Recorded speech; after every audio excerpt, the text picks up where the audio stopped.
Good afternoon. It is Wednesday, the 4th of October, 2023, just after 1 o'clock. Welcome to UK Column News. I'm your host today, Brian Gerrish. With me in the studio, should I say back with me in the studio, is Mike Robinson.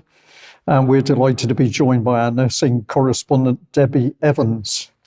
Welcome back. Thank you. We're going to get kicked off with online safety bill, and the news from this morning is that the police have decided to raid the house of Lawrence Fox. So Lawrence Fox put this piece of video out just about an hour ago.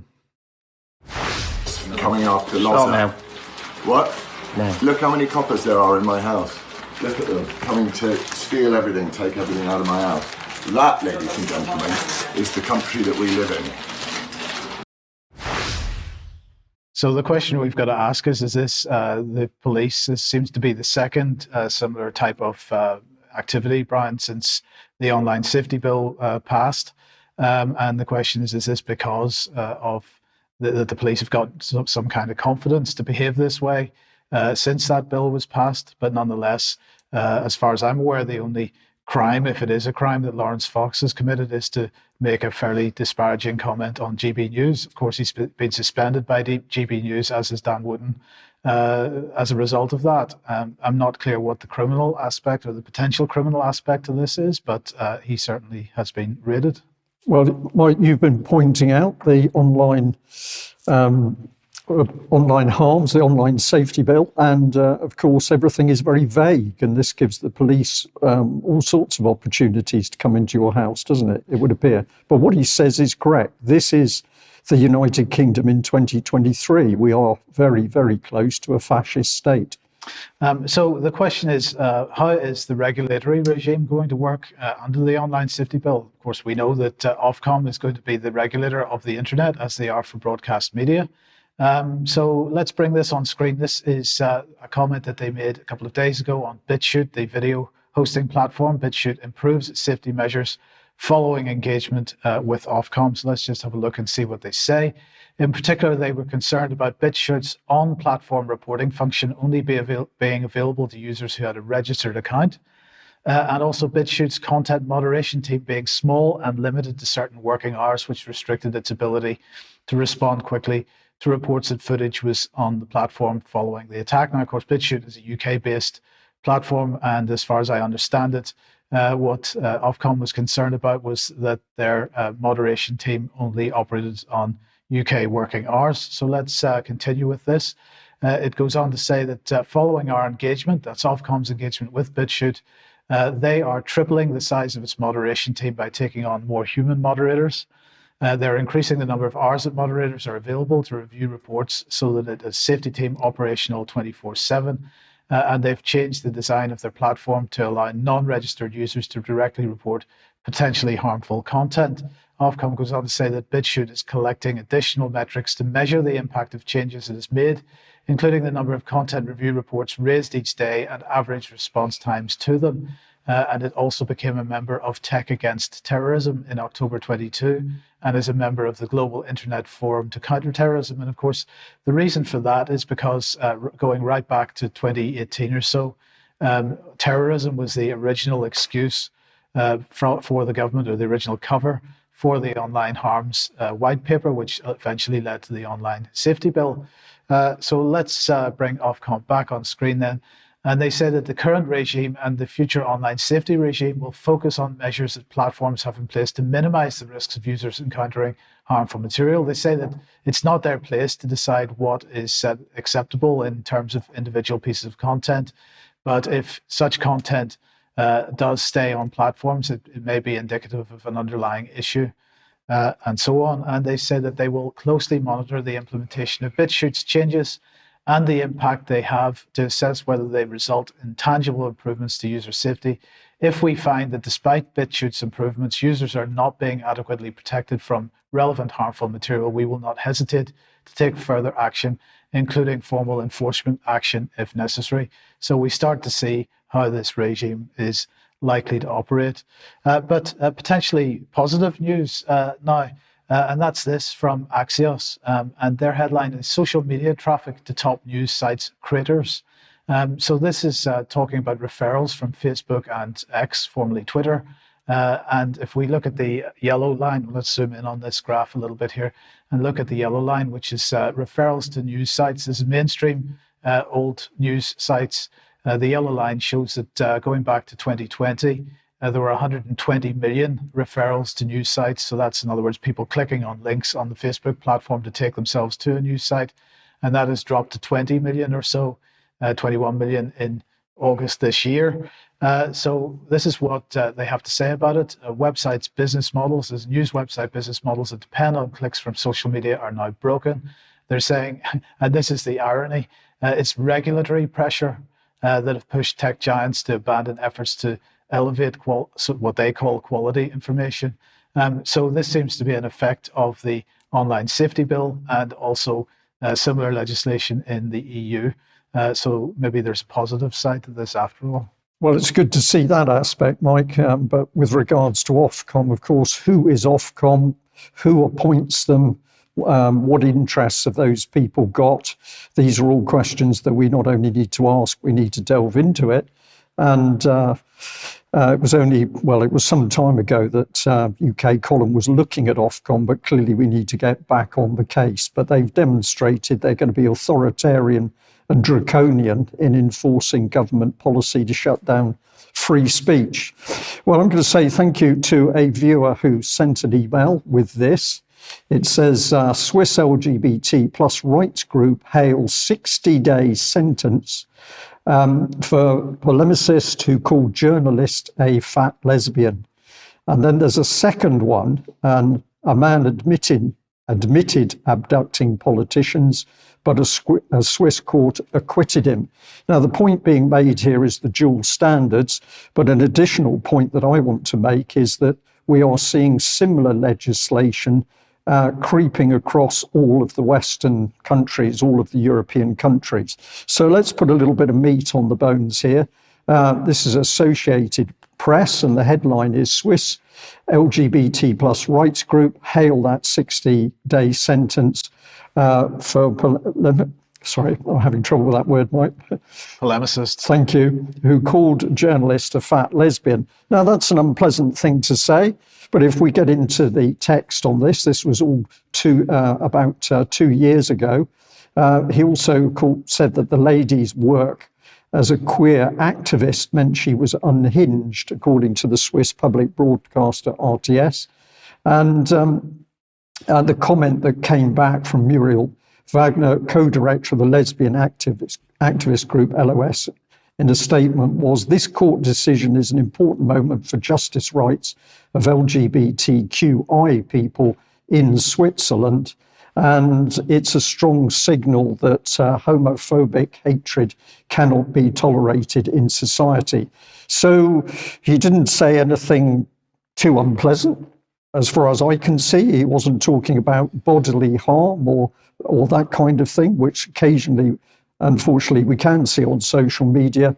But nevertheless, that man is going to be sentenced to 60 days in prison. Meanwhile, if we look at the secondary article here, this is the one, the man in question admitted abducting politicians, but a Swiss court acquitted him. Just to clarify, this is a completely different case, different man. Yeah, this is a different man. It's a different story.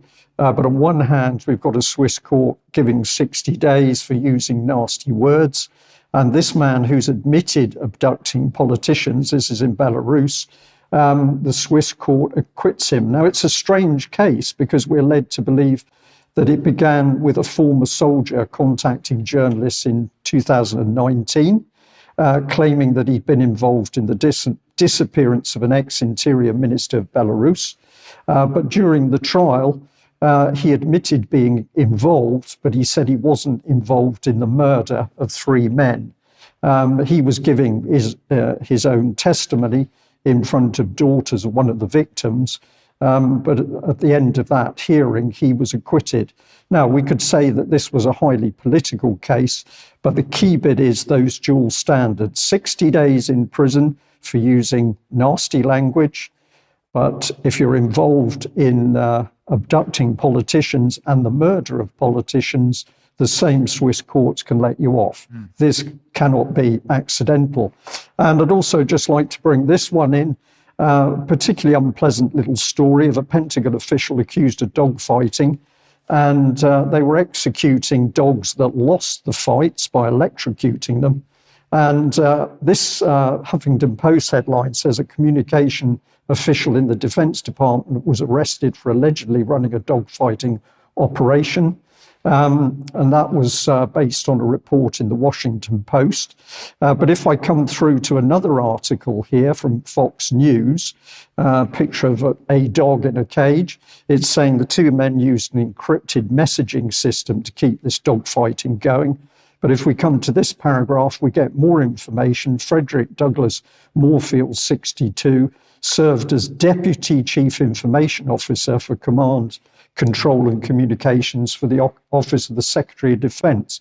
So we've got a high-level official, nothing on the BBC, although the BBC in the past has made an effort to at least criticise dog fighting. So dual standards again being demonstrated in this case alone by the BBC. Okay, Debbie, let's welcome you to the programme and move on to the MHRA. Yes, good afternoon, and thank you. My favourite topic, the MHRA, who of course we know are undergoing a transformation, but have we, the UK column viewers, are we transforming the MHRA? So let's see what the MHRA are all about, because they've just published their annual report and accounts. And you can see the normal stuff that we're used to: accelerating patient access to new medicines. Most of those are untested. The yellow card scheme, and we must ensure the safety of patients and the public. However, do you remember the March 2023 board meeting when our friend and warrior, Cheryl Granger, somehow made her way onto the board meeting? It was screened, and I was in attendance, and I recorded it, and we showed it on the column. I think it was pretty much the very next day. And since then, we haven't been allowed to record or take screenshots of MHRA board meetings. I wonder why. But let's remind ourselves of how Cheryl put Stephen Lightfoot, before he resigned, put him on the spot in front of June Rain. So can I just check, Cheryl, that provides the information you asked? Yes, there's just many concerns out there regarding the adverse event reports that we've had so far. So at the moment, there's about 1 in 426 doses that's bringing a serious adverse event. And I'm trying to find out more information about that as to why that's not being investigated a little bit more. Okay. Well, I think what we shouldn't start doing is actually using this as an opportunity to talk around all the specific details there. But again, just in response to that, Alison, is there anything else that you want to add there? Just to reassure that every single serious adverse event to a vaccine is interrogated and considered and analysed extremely carefully. And I think that if anybody looks at the narrative report that we've been publishing over the last 2 years, you can see, I hope, the huge attention to detail and careful analysis of every single report that comes through. Is incredibly important that we reassure the public and maintain the trust of the public in our surveillance of these vaccines. And it has been a huge effort over the last 2 years to ensure that we do understand the safety profile of the vaccine and that the benefit risk of those vaccines remains positive. Okay. Thank you for that, Alison, and thank you for your question this morning. Really appreciate you taking the time to do that. So Cheryl slipped through the net there and put them both on the spot completely, and we don't believe Alison Cave. And that was March 2023. And in April, it was announced that Stephen Lightfoot, the chair of that very same board meeting that you just saw, was going to resign. But it was also said that there would be a campaign for a new chair would start on April the 25th, the day after the announcement. But we are now 6 months down the line, and we still haven't had the reappointment of a chair. But Stephen Lightfoot is very busy, and you'll be reassured to know that a couple of days ago, he was chairing the NHS Sussex annual general meeting. And just so that you don't need to take my word for it, I've also popped another little screenshot in, and you can see him there, bottom left in yellow. He's there chairing the meeting. So who's taken over the MHRA board meeting? And it seems to be Professor Graham Cook, and he's been appointed as interim chair. Now, his particular responsibility is providing effective strategic leadership of the agency. But what else is Professor Graham Cook involved in? And when we go to look at his conflicts of interest, and I've just done this screenshot so that you can see just a few of the conflicts of interests that Professor Graham Cook has. You can see that we have Sanofi, Pfizer. He just announced he was on NervTag. He's Imperial College, and of course, the World Health Organization. And we know that the second biggest donor to the WHO is Bill and Melinda Gates. So you have to ask yourself, who is in charge of the MHRA? Now, Professor Cook, he's got his conflicts of interest online. They haven't been updated to the NervTag because he has just announced that he's NervTag. But you can see there's some companies involved as well, 30 Technology Limited, DNA Nudge, and again, Sanofi and the WHO. But let's see Professor Graham Cook's first board meeting. This only went up yesterday, so it's fresh. But I was very struck with his welcome because he wants to instill trust in the public. He wants to welcome us to his board meeting. So this was his first board meeting. Let's see if you feel welcomed after this message. For the people who are online, remember that the board members cannot see the comments, and this is only to be seen by our communications and events team to identify questions and share those with the board in the public Q&A, which will come at the end. So if you want to ask a question that is not related to today's board papers, please do not use the chat function and contact the Customer Experience Centre for those instead. Please similarly do not make any personal or abusive comments in the chat, as you will not get a response and you may be removed from the meeting. We do not tolerate any form of abuse or harassment towards our staff or our board members by individual members of the public.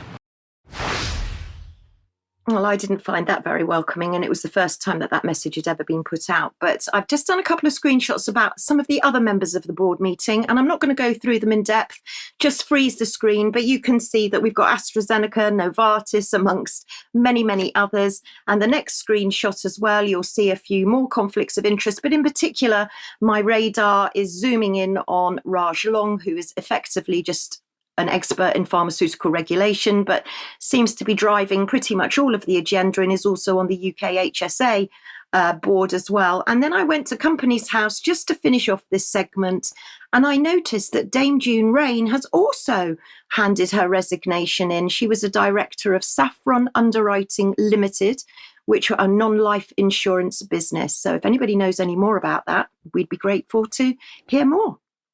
Okay, thank you, Debbie. And sticking with MHRA, well, as you'll see in a second, but before we mention that, of course, over the weekend while I was in Sweden, the announcement was made for the Nobel Prize for Physiology or Medicine, and the 2023 medicine laureates are involved with the development of effective mRNA vaccines against COVID-19, according to the press release. So the two gents that are, or the lady and the gent that are on screen at the moment, won this award. And this was the MHRA's response. The COVID-19 pandemic affected each and every one of us, but through scientific and regulatory innovation and collaboration, we brought very effective and very safe vaccines to the UK and came through it together. So June Rain not hiding the fact that it involved collaboration with the industry. That is very key. That collaboration continues. She went on to say this: today, the world congratulates Dr. Katalin Kariko and Dr. Drew Weissman, who have deservedly received the Nobel Prize in Physiology or Medicine for the development of the technology behind the vaccines that continue to keep millions of people safe around the world. And my question is, are these vaccines keeping millions of people safe around the world? Now, I don't think we've mentioned this, but a few weeks ago, Dennis Rancourt and colleagues published this paper, COVID-19 vaccine-associated mortality in the Southern Hemisphere. Now, they're looking at the Southern Hemisphere, but they're making the reasonable assumption that this applies across the world. And so let's just have a look and see what they're saying here. So there can be little doubt. They say that peaks in excess all-cause mortality are caused by the COVID-19 vaccination. So they're trying to address this question of multiple countries seeing excess all-cause mortality in the last couple of years since the COVID pandemic was declared to have ended, which means all ages fatal toxicity by injection of VDFR equals, well, you can see the figure on screen there, or what that means is approximately 1 death per 800 injections, which is reasonably expected to be globally representative. And what they're saying, therefore, is that this equates to roughly 17 million deaths around the world, which could be directly attributed to mRNA and other vaccines. Now, he says, for example, that perhaps the 1 in 800 figure would be slightly lower in the United States, where they didn't use AstraZeneca vaccines so much because they turned out to be quite a bit more toxic.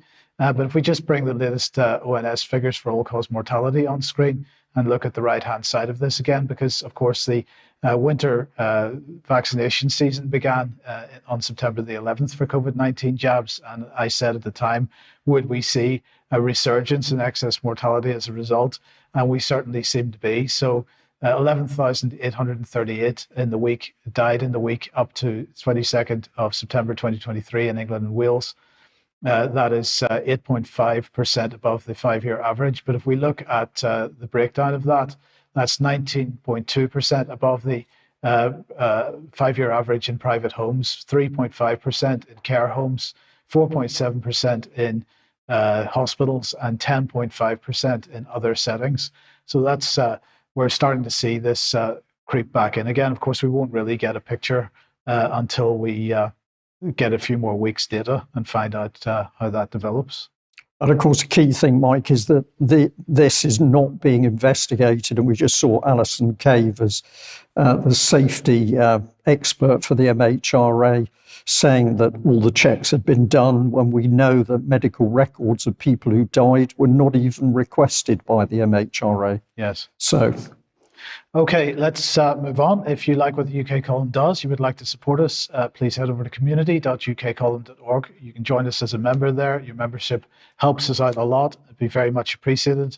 And of course, we appreciate you joining the community. You could pick something up at the UK Column shop, and we'll have an announcement on that in a second. And but as I usually say, do share the material you find on the various platforms, especially ukcolumn.org. and ukcolumnextracts.co.uk. Now, as everybody will know, I was in Sweden over the weekend for the On Guard for the Liberty of Mankind event. It was held in a fantastic location, Johannesburg Slot, near Stockholm, about 20 minutes away from Stockholm Airport. And I just want to say thank you to everybody that was there. It was quite amazing, and particularly to the organisers and speakers. So Osolia Giroffi, Catherine Austin Fitz, Meryl Nass, Mary Holland, Michael Palmer, Sasha Latapova, David Bell, Taylor Hudak, Marco Rica, Sonia Elijah, James Patrick, Richard Werner, Andrew Bridgen was there, Philip Kruse, Renata Holzeisen, Wolfgang Vodark. There were a few other speakers there as well, but I especially want to thank Lisa Renberg, who was the main organizer, but also Phil and Mark from Oracle Films, because they live streamed this Saturday and recorded the other 2 days as well. So we will have plenty of video to show you in the not too distant future. Yeah, excellent. Thank you for that, Mike. Well, let's just move on. So tomorrow we've got this interview with Susan Smith going out. This is essentially about women standing up for the right to be women, amongst other things. So in Scotland, that's a particularly interesting interview. So stay posted for that one. We'd also like to give another reminder that those tickets, there are still some tickets remaining for Alternative View 13, but very, very few. So if you're keen to go, get in and snap up those last tickets. And that's the 22nd of October? 22nd of October, Milton Keynes. So London area, particularly convenient for you. And this one, I will leave to you, Mike. Yeah, we're going to make the T-shirt, the MHRA T-shirt, finally available for sale, or pre-sale actually, because it'll go up on the website for Friday's news program, and then you will be able to pre-order that, and we'll have stock within a week or two after that, and so keep an eye out for it. And make an easy, hot statement. Yes. And Debi, very, very quickly, you've got your blog. Yes, it's strange, isn't it, to see a green NHS England logo instead of the familiar blue. But yes, we have a green NHS website. The Beast from the East may be returning. What is a federated data platform? And why are we sending NHS staff off to war zones?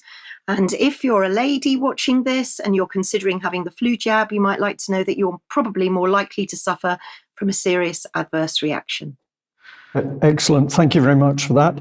Now, we've had some interesting emails in, and I've picked up on a couple of them. This one particularly caught my attention. It's an email that somebody sent to their MP, Kenny McCaskill, and they're writing to insist that Kenny McCaskill attends the debate on trends in excess deaths on the 20th of October 2023 in UK Parliament.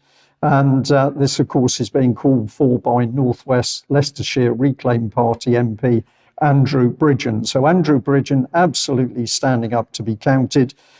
He is making the case in Parliament. We expect elected politicians to be there to see what he has to say, at least. But what have we got back from Kenny McCaskill? I've labelled it ignorance and arrogance in equal measure. This is his response to the gentleman that had actually emailed him. Thank you for writing to me. I will not be participating in the debate. I do not share your views on Mr. Bridgen or indeed the issue. I welcome inquiries north and south of the border into COVID and will await their outcome. So this man is so arrogant, he can't attend in order to see what Andrew Bridgen actually has to say and what other evidence there may be. Right. So I spoke to Andrew Bridgen about this over the weekend, and he is very, very keen that everybody contacts their MP to encourage them to go to this debate. The debate has been scheduled for the graveyard shift on a Friday, as he calls it. So unless we put pressure on MPs to go, they will not attend. I think it's disgusting for anybody to suggest that they don't agree with Bridgen, so they're not going to attend at all. They should be attending, and if they don't agree with them, they should be explaining to him why they don't agree. But I think it's time for us to start putting serious pressure on MPs over this type of behaviour. Indeed. Well, let's reinforce that, because this is another email. It's to do with Scott Mann MP. And people can freeze the screen to look at the detail, but essentially somebody is saying, why are we still supporting Ukraine, which is bleeding to death, and it's taking the UK and indeed other European countries down with it. And I just want to make the point that every letter to an MP is important, and it does make a difference, but it's numbers that count. One letter to an MP is very, very minor. 100 makes a huge difference. And we've also said, if you get any problems, write to the local party chairman, because they are very powerful when it comes to criticising their own MPs and worrying as to whether they're going to be re-elected. We've also got this one. Yeah, I just want to remind everybody that the interview that we did, that Vanessa and I did with Chris Williamson, went out yesterday. If you haven't seen it yet, please get on the website and have a look. It's extremely interesting. We're asking him about why the anti-war movement is, of the scale that we saw in 2003 with the protests against the Iraq war, why we haven't seen that type of response for Syria and Ukraine and all the other conflicts that the UK has been involved in. Do watch that, and he needs support. Okay, thank you for that. Well, we just briefly mentioned the subject of Nobel Peace Prize again, because according to the Ukrainian World Congress article, Zelensky is in with a chance. Well, is he? If we have a look at the article itself, he's amongst the 2023 Nobel Peace Prize candidates. He is amongst the bookmakers' favourites. But his victory is unlikely, experts say. I find this interesting because, of course, bookies are very clever people when it comes to odds, but apparently there are journalists saying he's not going to make it. So what's the reality of the war in Ukraine? Well, I'm just going to use this clip by Senator Josh Hawley to make a statement about what's been happening in the background, and then we'll do a brief summary. How was the meeting with Zelensky, and did it change your mind at all? Well, no. I mean, what the meeting revealed to me is that in the words of President Zelensky, the conflict is a total stalemate. That's what he said. Totally frozen, I believe, was what his words were, which is also what the administration told us yesterday. The administration told us yesterday they want to spend $100 billion more, our money, more, over the next year in the hopes that it will remain a stalemate. Which leads me to ask, what is the goal here for the United States? I mean, what is it this administration wants to do? I have no earthly idea. They used to say victory, victory, victory. Now it's stalemate forever. In fact, yesterday Milley said there will be no military victory. Okay, well, so what are we doing? I have no idea. So that was a pretty heartfelt clip, and it was very informative. He's saying that the American leadership have no idea what they're doing, but that the conflict is frozen. Is that actually the case? Let's do a little bit of, this is UK column comment and analysis, but it's based on a lot of very good work by many of the analysts online. So let's just have a look at this overall image. I've taken this from the Free Russia channel. I try and share the information from the various online analysts. But Mikhail, who is Russian himself, but he's basically run away from the Russian system. So he's talking as an independent person. But on his channel, he's showing another appalling image of Ukrainian armor, which is simply destroyed by anti-tank weapons the moment it gets clear of the tree line. And what is happening across Ukraine is that Ukrainians and the Russians are occupying the tree lines and fighting. But this is the big lie, that we've got a frozen conflict, because let's look at what's really happening.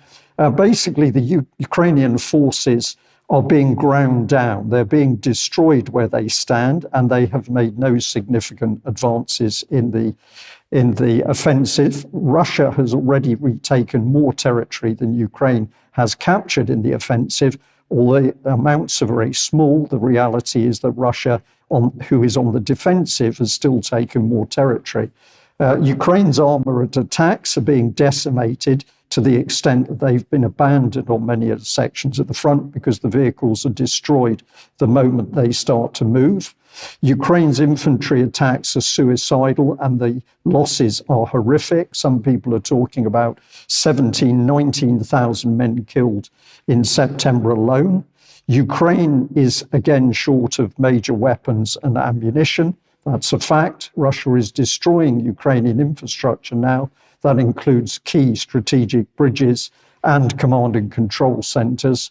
And Western support for Zelensky and Ukraine is clearly fragmenting. But the real monster in the room, the elephant in the room, is that the Russian strategic reserves are not yet even committed to this battle. So frozen conflict, no, because the Ukrainian troops are being slaughtered. But of course, NATO, the West, UK, US, BBC do not want to talk about this. Now, if we have a look about how the propaganda machine works, we're back on the Ukrainian World Congress. Here's the headline: EU from Lisbon to Luhansk, highlights of EU ministers meeting in Kiev. And if we look at the right-hand side of the screen, you can freeze that and look at the detail. But I just wanted to pull out this statement: the European Union will soon expand from Lisbon to Luhansk.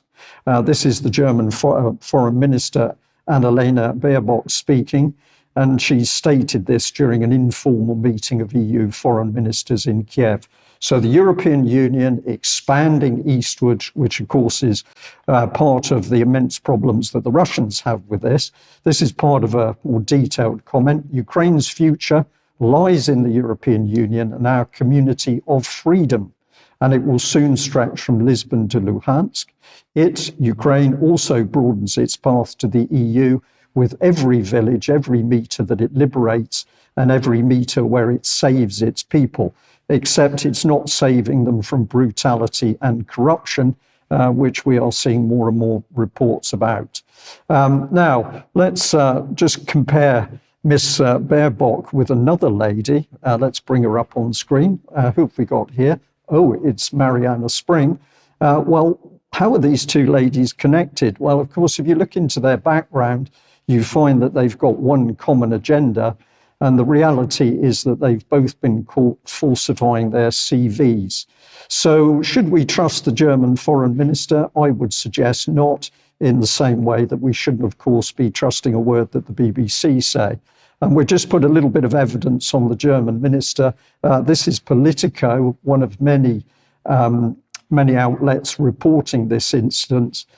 German Greens leader Baerbock under fire for resume inflation. That means basically fiddling your CV. And this was a bit of detail. She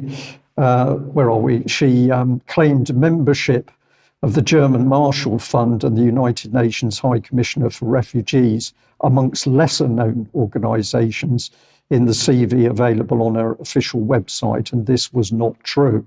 So this gives you a bit of the backdrop of the circle of propaganda going round. But if we follow up on the Ukrainian World Congress, particularly offensive image from them, note the promotion of the gay agenda on the left of your screen, and of course a bloodied Putin on the right of your screen. Again, I'll give you the details so that you can freeze it. But basically, according to this article, Russia purposely spreads Kremlin narratives in European Union countries to undermine their desire to support Ukraine.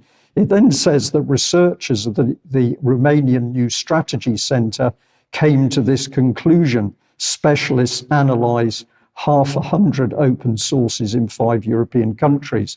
Well, what is this organisation? This is the report. It's called The Clash of Tactical Narratives, Russia's Malign Influence and the Discourses of Populist Parties on the Russian-Ukraine War in Slovakia, Romania, Austria, Germany and France. And of course, if we look at the organisation, we can relax because it's non-partisan and non-governmental, so it claims. But if we delve into it and just have a look at who it's connected with, amongst universities, which we might think are relatively benign, we come on this one, the Euro-Atlantic Resilience Centre. And if we delve into that in no time at all, we find this, it's NATO, Euro-Atlantic Resilience Forum, Strengthen Societies at Sea on Land. And it says that this is the second annual Euro-Atlantic Resilience Forum. It's for a platform for subject matters from the government, business sectors, institutions and academia to share experiences. Who has put this thing together? Well, there we are. It's the Euro-Atlantic Resilience Centre. And if we get down to this comment, we find what it's really about. In support of NATO's efforts within the alliance's layered resilience concept, the forum featured discussions on global resilience, while also emphasising the importance of the Black Sea region for the transatlantic community. And so this is to do with NATO. It's also to do with the Americans. And of course, this is the reality, the power of what drives the propaganda that we're seeing circling back through Ukraine. I just wanted to bring Grant Shapps back on screen. Brian was talking about this on Monday, I believe. He had been speaking to the Telegraph on Sunday in this article and had suggested that what was really needed was for Britain to move the training exercise from the UK to Ukraine and have British boots on the ground training Ukrainians and so on. And I just wanted to cover a little bit of the sort of response to that that we didn't cover on the news. So first of all, Rishi Sunak backtracked from it very quickly. The Independent saying Sunak insists no plan to send British troops for training in Ukraine here and now, but doesn't say anything about the future. But James Cleverly, writing in Politics Home, had this to say: if we don't stick with our support to Ukraine, if we send the signal that aggressors can prosper, then all the problems we're currently facing, those inflationary pressures on food and on fuel and political pressure that comes from having a conflict like this, they will just get worse, which is why the UK's government position is resolute. We make that point to all our international partners. This is tough and this is painful, but we'll only be more tough and more painful if we falter. So there you go. We're going to be more pain in the future, Brian, if we falter. But let's look at what other people were saying. This is a US Congresswoman, Marjorie Taylor Greene. They're going to start World War III was her position on this, speaking about the British. But I'll leave it to Dmitry Medvedev. He's saying the number of idiots in power in NATO countries is growing. One newly minted moron, the British Secretary of State for Defence, decided to move the UK military training of Ukrainian soldiers into Ukraine. That is to turn the British military instructors into our armed forces' legal targets, while being fully aware that they will be ruthlessly eliminated, and this time not as mercenaries, but as British NATO specialists. Another fool from the Bundestag, the chairwoman of the German Defence Committee, with an unpronounceable name, is clamouring to immediately provide the Taurus missiles to enable the Kiev regime to hit deep into Russia's territory to weaken the supply of our army. They say that it's in accordance with international law. Well, in that case, the strikes against German plants which produce these missiles will also correspond to international law. Really, these half-wits are actively pushing us to World War III. And, okay, that's come from Medvedev, but I cannot find a single thing to disagree with. Well, that is the key point. You can't disagree with it because this is common sense comment. But we are in a country out of control, and we see in America with Biden walking into walls that we've got the United States that is out of control, and it's going to be up to the populations of both countries to do something about this. Yes. Okay, Debbie, let's come back to the UK then, and water. Yeah, let's look at water. Let's remember that the United Nations, their Sustainable Development Goal 6 is water. And what they say is that Sustainable Development Goal 6 is integral to the success of the 2030 Agenda for Sustainable Development. So basically, if you can't get success with Sustainable Goal 6, the whole lot falls apart.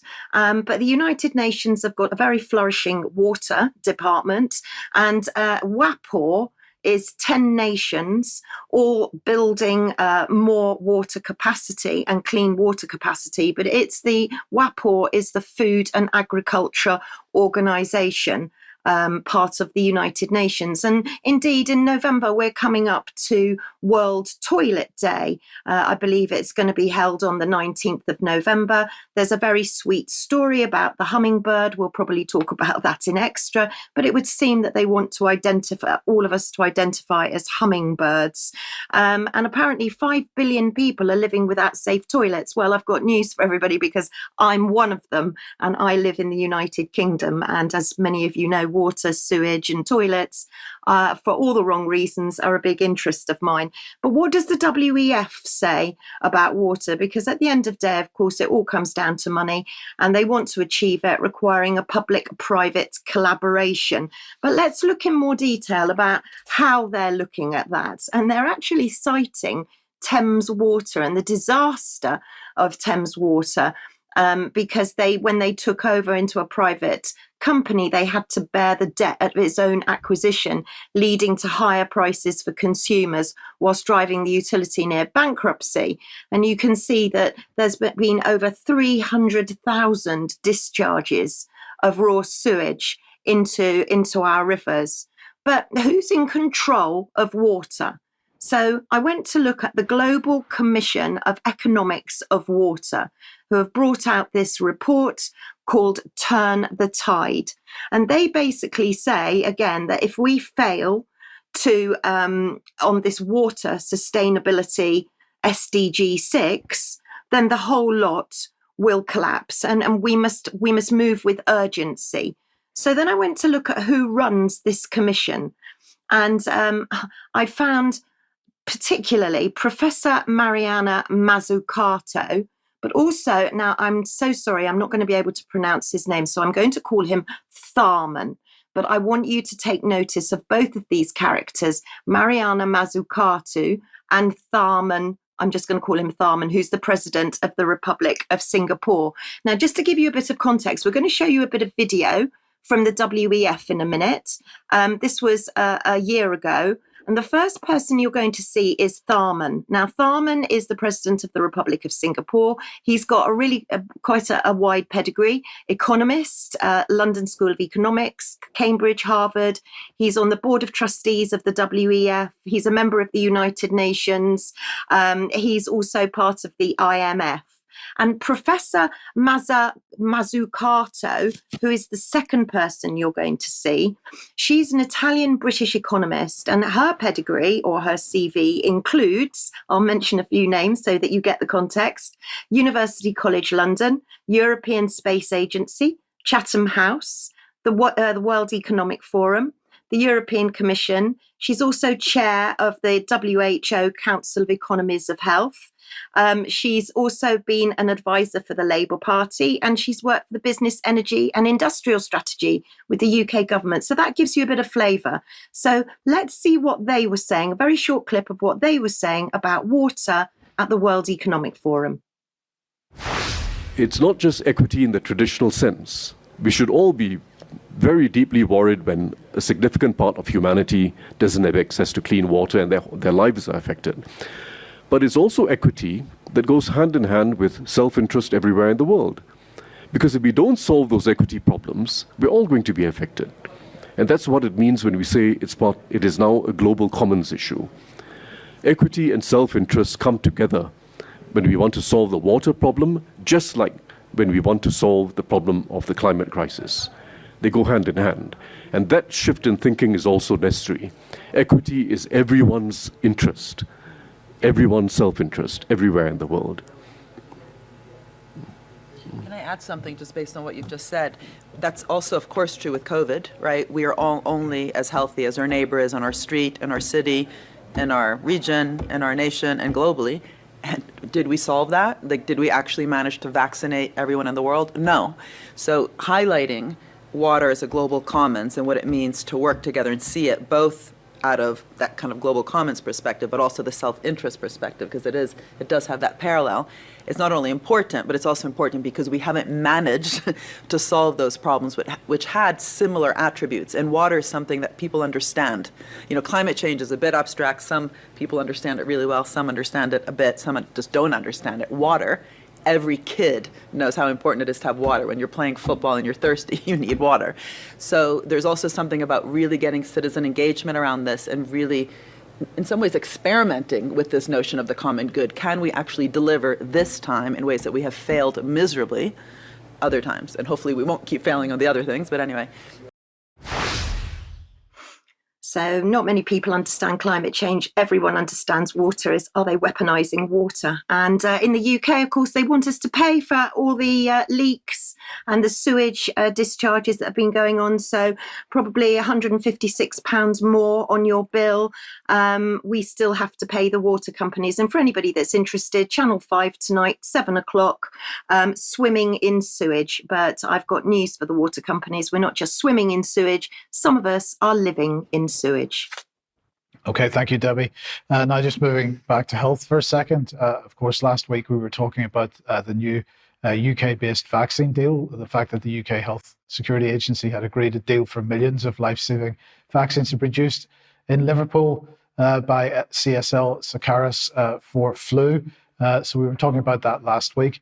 Well, the UK HSA has now released their winter briefing, and I just wanted to highlight a couple of the points from it. They say that they are urging vulnerable groups to take up the flu vaccine. As data shows, last year's programme prevented around 25,000 hospitalisations in England, so that's good news. But of course, you would want people to take up the flu vaccine if you just spent a shed load of money on a pre-purchase agreement with a UK-based vaccine company. But they went on to say it's possible that seasonal H1N1 virus could return to the UK, where it has had limited circulation since 2019, because we all know that corona shooted away. It disappeared for 2 years, after which measures, they say, to control the COVID-19 pandemic virtually eliminated the spread of all flu. So they're trying to take credit for it.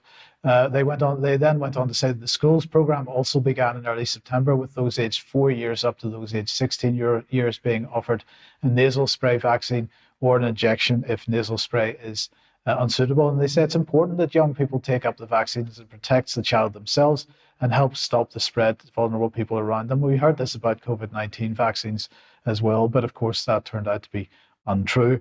But other good news from the UK HSA, because they've joined up with the Office for National Statistics to run a winter COVID-19 infection study. So this is a study to gather vital data on COVID-19 this winter. It's been launched between the UK HSA, as I say, and the ONS. And this new study will involve up to 32,000 lateral flow tests being carried out each week, providing key insight into the levels of COVID-19 circulating across the wider community. This sample will be broadly representative of the population according to key characteristics. So how could we possibly go wrong? We've already gone wrong. Yes. We've already gone wrong, Mike, and that's what we've got to get the lid off. But GPs bullying their patients, particularly older people, to get flu jabs. And of course, why do they want to do that? Well, they get paid for it. So there's a lot of questions to ask. Debbie, let's come back onto electric vehicles. Yeah, electric cars. Let's draw our attention back to where it started, really, which was back in 2018, The Road to Zero, which was written by Chris Grayling. I just want to remind people that there's plenty of information out there, including if you go into the House of Commons library, there's plenty to read about electric vehicles. And what actually grabbed my attention was that not only are these very expensive, but the batteries only have got a short life, and they are not, they're a biohazard basically. They're not environmentally sustainable at all because nobody knows how to dispose of them. So moving on to The Guardian, despite a U-turn by the government just recently, there are going to be more new cars sold in the UK will have to be fully electric by 2030. So despite what they've just said, they're still rolling on with that target.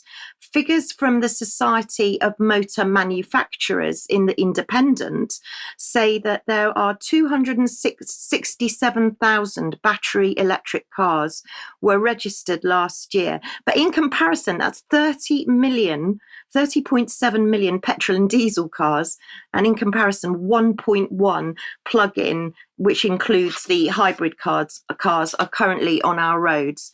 But what are we to expect in Europe? What's coming down the car pipeline, if you like? So BYD are a Chinese car manufacturer. In fact, they're backed by Warren Buffett, and they're expecting to import 350,000 Chinese EVs into Europe. They already have imported 350,000 in the first 6 months of 2023. But we are still besieged worldwide by problems, and we've got fires breaking out all over the place. And this next one's a Porsche. This is just to give you an example of Porsche in China. And then we can go to India, where you can see a small hatchback has been totally destroyed when it blew up.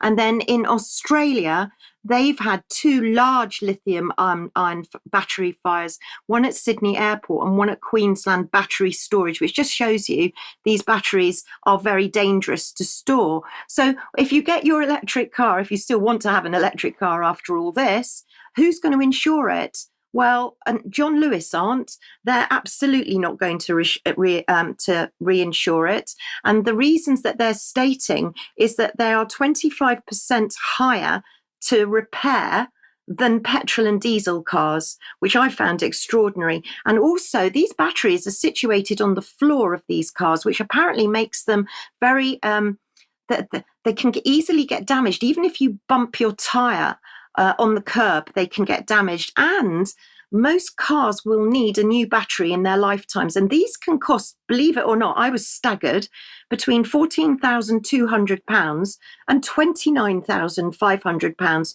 per battery. They're also saying the lack of technicians is going to cause a problem going forward.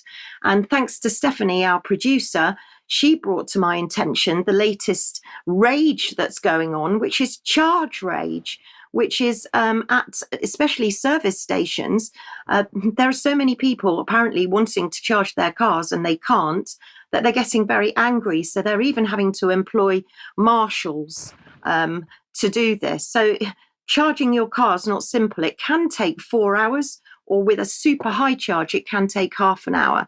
And one mechanic, who's Scotty Kilmer, he's a big YouTuber, he says there are so many electric cars piling up at dealerships, no one actually wants them. I don't know if we've got time for a short video of Scotty Kilmer, but if we have, or if not, we'll go straight to extra for a video on Scotty Kilmer and what he says, and I hope it puts everybody off buying an electric car.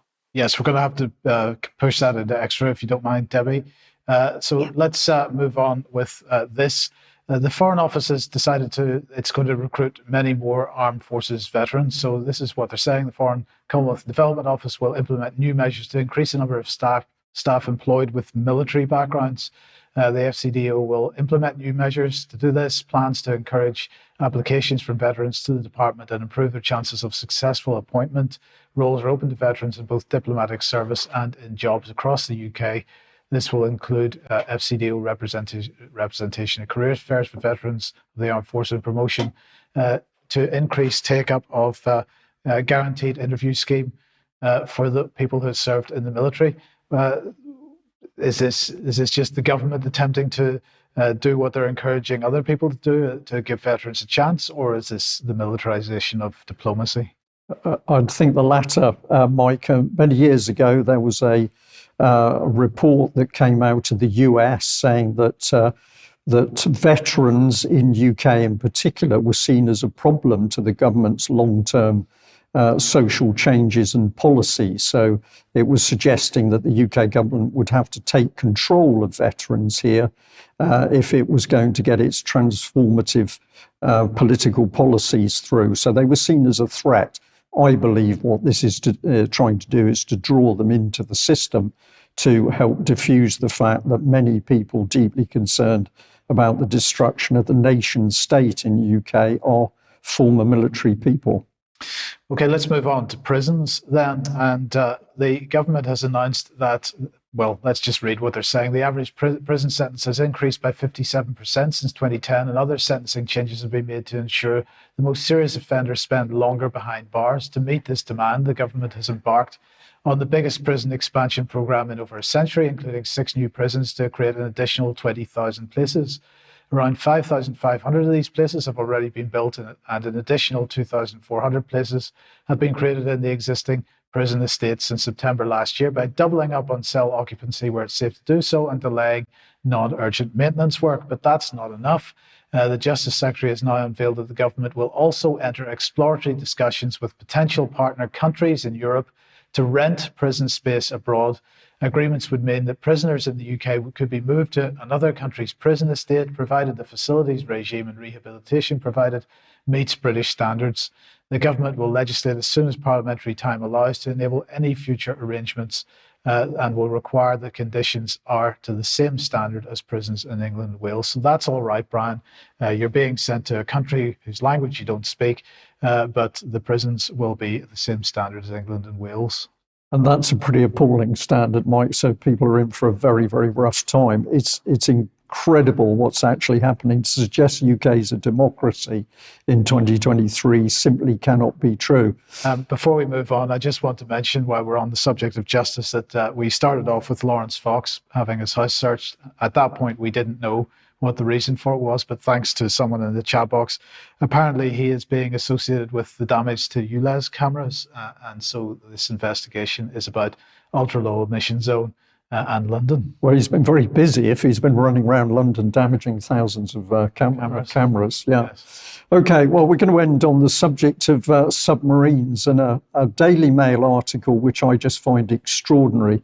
It's by Mark Nichol, the defence editor. Exclusive: 55 Chinese sailors are feared dead after nuclear submarine gets caught in a trap intended to snare British and US vessels in the Yellow Sea. Now, I'm going to say straight off that headline I just thought was utterly bizarre. And before I comment further, I'm just going to stress I was not a submariner. My job was finding and tracking, ultimately, to destroy nuclear submarines in particular. So I was not a submariner. However, I have spent some time in submarines for short trips, and I've got some idea about what's involved. But let's put in a bit of text on this. The incident happened at 8:12 local time. This is an exclusive report which has been leaked from the UK Ministry of Defence, apparently.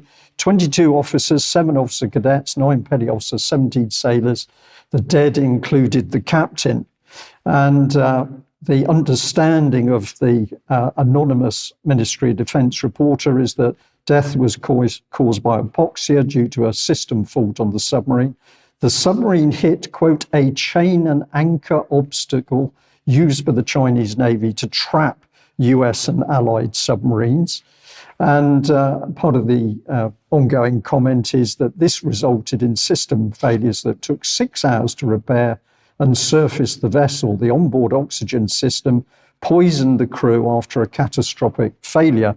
Well, if we have a look at a bit more of the Daily Mail's extraordinary report, they have a particularly misleading illustrative submarine. This, of course, isn't an attack nuclear submarine. It's a bomber. It's a ballistic missile submarine.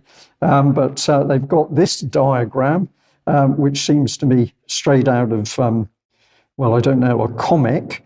But apparently we've got a nuclear submarine on the seabed entangled in some form of wire net. And comment by an anonymous Royal Navy submariner is, it's plausible that this occurred, and I doubt the Chinese would have asked for international support for obvious reasons.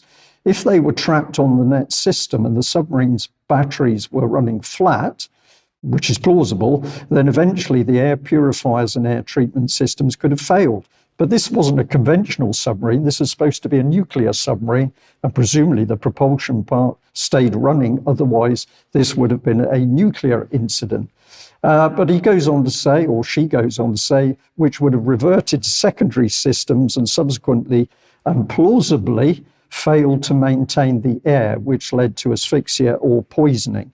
And the final rub is we have kit which absorbs CO2 and generates oxygen in such a situation. It's probable that other nations do not have this kind of tech. This article must have been written by a child. I'm going to put up a big question mark here. I put a man in a canoe. I couldn't find an image of a UK submariner, so I chose a canoe. But this article is so ridiculous, it's unbelievable. And the Chinese at the moment are denying that anything has taken place. So was it a nuclear submarine? Was it a conventional submarine? And certainly highly unlikely that a nuclear submarine would be in water shallow enough to be using nets as a submarine trap. So I'm going to say more highly suspect, poor reporting by the Daily Mail, but we'll stay posted to see what else emerges, surfaces. Yes. Indeed. Okay, we must end there. Debi, thank you very much for joining us. If you're a subscriber of UK Columns, stay with us for extra time. Excuse me. And as always, a very big thank you to our audience, whether you're in UK or you're overseas. We can only do what we do with your support and help. So thank you very much. That's it for today. Bye-bye. Bye-bye.